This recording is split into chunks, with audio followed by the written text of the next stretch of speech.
In this episode, we're taking you inside the IFPA Retail Conference in Frisco, Texas, where we caught up with some of the fresh produce industry's most forward-thinking leaders. You'll hear perspectives from both sides of the supply chain on collaboration, innovation, and how to stay aligned in a rapidly shifting market. Today's episode is made possible by the support of our sponsors, Misionero, Bourne Farms, IFPA, Sunfed, and the International Fresh Produce Association. 5 companies helping shape the future of fresh produce. Let's get into it. We begin with Jan Branco of Sobeys, who joined us fresh off a strategy session with fellow retailers. As a Canadian voice on IFPA's Retail Council, he shares how collaboration across borders shapes the future of produce. We are now being joined by our good friend and past guest, Mr. Jan Branco of Sobeys. How are you, sir? Very good. How about yourself? Great. Nice to have you. Thanks for being with us. Thanks for having me. So aside from your day job at Sobeys, you also have another role here this week.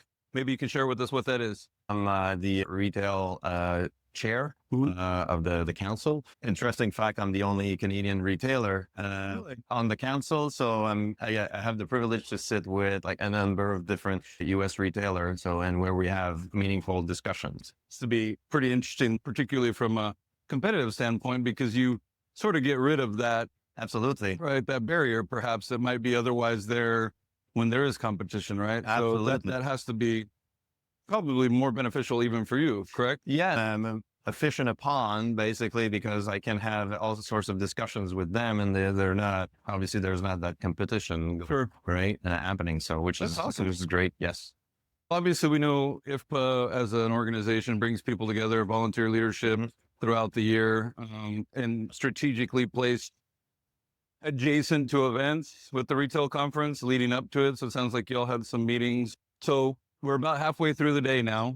You've heard some of the content in there. Obviously, it's important to get to these smaller, more intimate functions where you can literally have conversations with folks and drive action. I know this morning we were talking about tariffs, we're talking about innovation or data, anything throughout the morning that might have been particularly interesting to you? So that's an interesting question because throughout the conversation, the panels, the presentation, what I find is that as an industry, we're really positioned to lead the charge with the consumer, right? Like it's once again, we're reminded of the importance of produce in our diet and in our health strategy as humans or consumers. That makes sense, though. I mean, it's I don't know if it's easy to forget, but we all get tied up in our day-to-day execution of our tasks. But the overarching message overall, as far as, consumption, we've talked about food as medicine. We've talked about the concept of the cleanest burning fuel, Craig likes to say, Right. is fresh fruits and vegetables. So, we can't take our eye off that. And we need folks that are leading the charge on a daily basis for us. And IFPA definitely provides a lot of those efforts. So I totally agree with you. It's very positive to see the support. For that matter, there's a lot of shows throughout the year. This is trade show season, but to see the turnout that we've had here is very encouraging that folks, if for other organizations that are advocating for the industry have an event, clearly it's not to waste people's time. It's to actually educate and to drive commercial activity, which I think we're doing both. We have Absolutely some booths here. I think it's a relatively new thing at this event, but people really respond and they come from all over. Case in point, you came from Canada. Absolutely. And to your point, it's for me, it's about connecting, right, with people, with old friends in industry, and it's learning about what's going on, what's the latest and the greatest, and really take the pulse, right, of where we're headed and what we're working on. Is it cold still at home? No, it's the weather is finally turning around, really, which is very nice. So your weather's better than it was here this week. Yes, actually, yes. Well, Dallas in May is a little unpredictable. Yesterday, the storms here in Dallas were pretty rough. So yeah, we almost can get golf, almost at a golf tournament. Next time, for sure. Yeah. Oh, we'll come see you in Canada. We're swearing we're going to take a tour of everywhere we've been invited to. It might take the entire year, but so hopefully we'll make Canada part of that spot. But Jan, thanks for being with us. We appreciate everything you do, definitely from your leadership perspective here with IFPA. Hope to have you back in Texas soon. Look us up, and we hope to see you in Canada as well. Well, thanks for having me, and you're certainly welcome to our beautiful country. I got an invite. Yes, Thanks, no, sir. absolutely. Appreciate it, sir. Thank you. Next up is Joe Merenda from Misionero. With nearly 30 years in the industry, Joe unpacks how regional supply chains are evolving and how retailers and suppliers can drive innovation together. Obviously, this is important for you to come out, important enough for you to be here.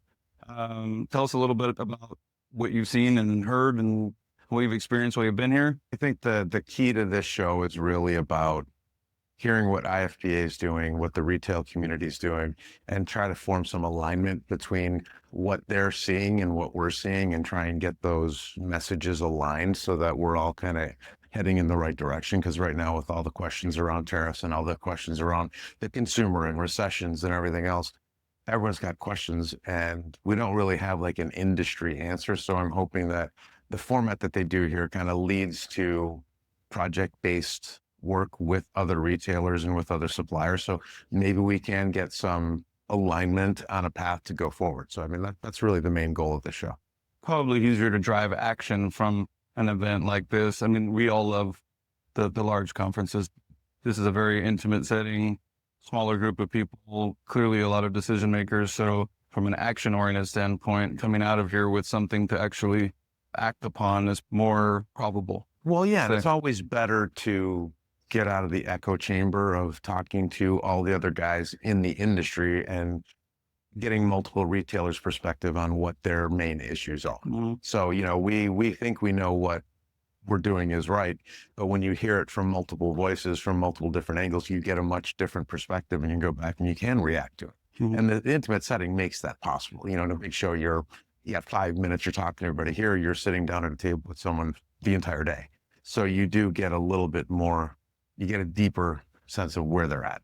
Yeah. Or heck, you might be looking for somebody and don't ever see them at a larger show, which serves its purpose as well. I'm not It's detracting possible for to you. miss somebody here. Yeah, it's impossible to miss somebody here. So anything new and exciting going on in the Salinas Valley other than it being, peak season for y'all? Yeah, it's we just got through transition, so dealing with all that move from the Yuma Valley up to the Salinas Valley. And do you do the stop midway in? Yep, we go mid-April. We take the plant down, we move it back up north. Okay. We finish the crops down there, move everything up north, and we just do it over a weekend. So it's mid-April's a crazy time for How us. long have you been doing this? Oh, I guess it's almost 30 years. 30 years. Yeah. A long time. Wow. That's a lot of migrating back and forth. It's got to be fun though. No, I love our industry. Our industry is Yeah. great because it is constantly changing, which leads to constant opportunities. And like you said, at a show like this, Mhm. can you align where your opportunities are with where the retailer is looking for an opportunity and make something that works for everyone? So, Any new products that you're working on that you could share with us? we're working more right now on driving consumption. We're processed salads for the most part. Mhm. And the salads category has always been very growth oriented. And we've noticed over the last year that it's kind of flattening out. Really? Kits are doing well, but your standard mix are it's kind of flattening out a little bit. So we're looking for ways to improve messaging, get the consumer back to buying more healthy products. For us, it's really about driving consumption. We're working on a lot of new kits, and this is the time of year where you work on all your holiday kits and stuff that are seasonal. So we got a bunch of new kits coming out for the holidays that are great. So we're pretty excited about that. You'll do retail and food service? Yes, Just we do. retail. Okay. Yes. So I asked because I noticed, it seems to me, at least at retail, that a lot larger units or family size pack. Yep. Is that a trend you see growing, or is that been pretty standard for a I while? think the only limitation is price points. Okay. Unless you're a big box retailer or a low cost retailer where you can take the larger pack size, apply a lower margin to it, and still give that perceived value to the consumer. So the big box guys, they take big stuff and they mark it up a limited amount and they do a good job with it. The traditional retailer, I think, struggles as you get larger pack sizes because the consumer doesn't want to see a $7.99. You know, they kind of have the ceiling at $4.99 that goes, we really don't want to go past there. So you got to keep things sized to what that consumer is going to buy when they shop there once or twice a week. So Keep within a sort of like a acceptable perception. acceptable perceived value. Yeah, Absolutely. that's interesting. We talked a little bit before we came on, but what would you want every retailer to know if it was just one thing about your company? It's a big question. I think it's probably, I look at Misionero as being really a right-sized business in that we're large enough to deal with all the large retailers. We're also small and nimble enough to do custom cool stuff that, you know, if you look at the retail shelf, you'll see a lot of the same stuff because one big retailer takes something and then that's what they go sell to everyone. So we like to do custom one-off, two-off things for retailers. So I think in that perspective, that's probably the biggest differentiation between us and some of the bigger guys is that we're small enough to still do custom cool stuff. And obviously it's important to your customers, or else you wouldn't be doing it. No, that is for sure. Yeah, that's cool. No, they look to us for innovation. It's probably what sets us apart from everybody else is we're always constantly innovating, putting new cool stuff out in the marketplace. Some work, some don't, you know, but as long as you're driving that innovation, I think that's the most important thing to the retailer. You get a lot of feedback from retailers. In other words, do you feel like you're bouncing more ideas off of them, or are retailers actually coming to you, or is it sort of we try to 50-50? work in sync with them, but like I said, come to shows like this to kind of find out where things are at. We like to think that we're on the leading edge of taste profiles and what the consumer is looking for through our own research, but is that where the consumer's at? So we're trying to meet them in the middle, and the retailer is that middle point. So it's like, they don't know exactly, we don't know exactly. Sometimes the consumer doesn't know until you put it in front of them. So it's a cat and mouse game a little bit of figuring out who's leading what, but I think it's a good back and forth between us and the retailer. A healthy mix? Healthy mix. Yes. What's your, obviously Salinas is all the way on the West Coast. A large concentration of the population is in the Northeast or the East. Obviously transportation is a huge challenge, right? Huge challenge. Not a lot of other greens and veg grown in the U.S. other than Texas and where we're at in Florida, but a large part obviously comes from the West Coast. So Absolutely. any trends you're seeing in transportation? I mean, it seems like it's softening up. Well, yeah, it's compared to, 3-4 years ago where we were just literally bleeding cash, bringing stuff to the East Coast. We've opened up a facility in Baltimore. So that's what we've done to kind of combat that is we're shipping raw product across the country rather than finished goods, which is a lot of air, a lot of packaging, a lot of dead space. So we find that we can be more efficient shipping the raw material out there and processing and then delivering it to the customer because more and more customers want delivered programs now. That's just the nature of the beast. It's just get it here. I want 5 days a week. So we felt like it was the right thing to do. So we opened up a facility in Baltimore about 4 or 5 years ago.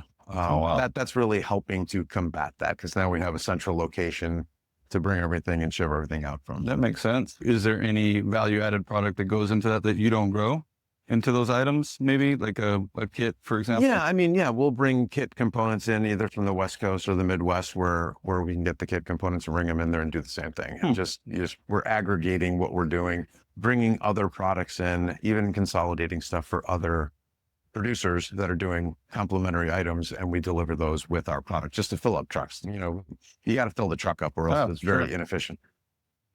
Well, yeah, transportation is definitely a big key. And, being out West, I was curious, what the impact is for y'all right now. We see fuel prices starting to soften up a little bit. Yeah. So hopefully it's definitely softened.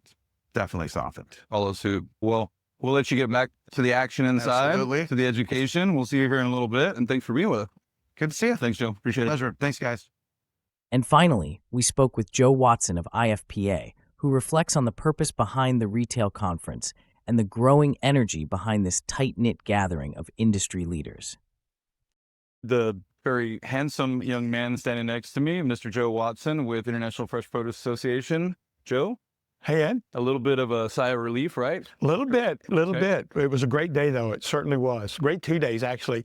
although, we had to call the golf tournament yesterday due to weather. It was still, there was a lot of energy yesterday afternoon, and people made the best of it, all things considered. They had a great turnout for the reception last night as well. Yeah. Yeah. They probably found some activities to get into. I believe they did. I believe they did. Yeah. I'm surprised. I think it's been several years since I've been to this event, and I'm honestly a little surprised on how many people there were here and how energetic everything was. Super, super cool.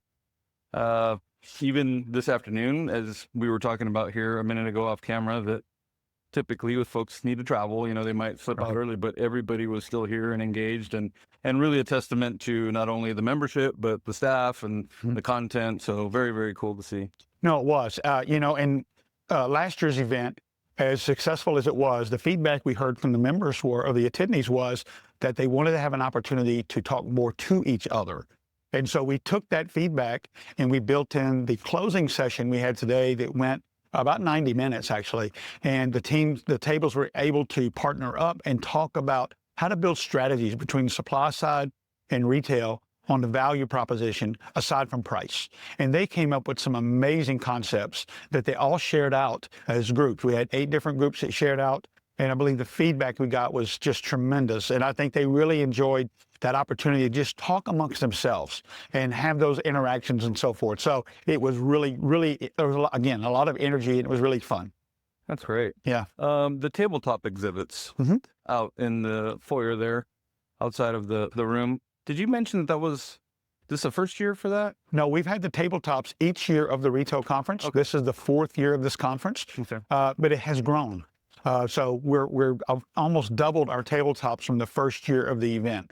And so we have typically exhibitors who would exhibit at our shows that want to have the opportunity to engage with the buyers at a tabletop type setup. And they have an opportunity during the networking breaks and the luncheons and so forth to do that. I'll be honest with you, there was a lot more going on out there than I thought there was going to be. When you said in our pre-event interview that we did the other day remotely, I had an idea in my mind on what it would be like, but there was a lot of energy out there and a lot of folks interacting, and it was really cool to see. I think that's probably an opportunity for growth for sure. It absolutely is. Absolutely is. And so as we prepare for next year, we'll look for those opportunities. How can we meet that demand? Because the demand is there, and we want to make sure we create that opportunity, but also provide a good ROI for those who participate. So speaking of next year, where is this event next year? So we're going to be at the Sheraton Wild Horse Pass Resort in Phoenix, just south of town. Okay. It's a sprawling resort. There's a casino there nearby, but it's like an all-inclusive type spa type resort. So we are really looking forward to getting back out there. We were there last year and expand upon what we've already built upon, and just keep raising the bar on this event to make sure that the attendees, again, are getting good value and having great takeaways for their businesses. Well, we're definitely going to plan to be there in Arizona. Yeah. I enjoy that dry heat. Yeah. Get out of the humidity of Texas a little bit during the beginning of the summer. Well, Joe, thanks again for having us. We had a great time. I think everybody here saw the value, and of course, anytime IFPA puts on an event, it's sort of a no-brainer. You get there if you can. I mean, we had folks from Canada we talked to that they clearly felt like it was important to be here, and rightfully so. Well, and thank you for that, Ed. And yes, absolutely, we don't take it lightly. That bringing the audience in is it's work. It is work to do. But if we put on a good product, and people will want to come, and then once they're here, to have that opportunity just to get together and network, that's what they want more than anything. And providing those opportunities to do that, so when they leave, they can feel like, yes, it was meaningful and valuable for them. For sure. Yeah. Well, I know it's not until next year, so I won't say goodbye, but wrapping up at the retail conference here in Frisco, Texas, on behalf of Joe Watson and myself, goodbye and thanks for being with us. That wraps up our on-the-ground conversations from the IFPA Retail Conference. Big thanks again to Misionero, Bourne Farms, IFCO, and SunFed for supporting this episode and helping make our presence at the event possible. If you enjoyed these insights, make sure to follow the Fresh Cred for more real talk from the people moving produce forward. Until next time, stay fresh.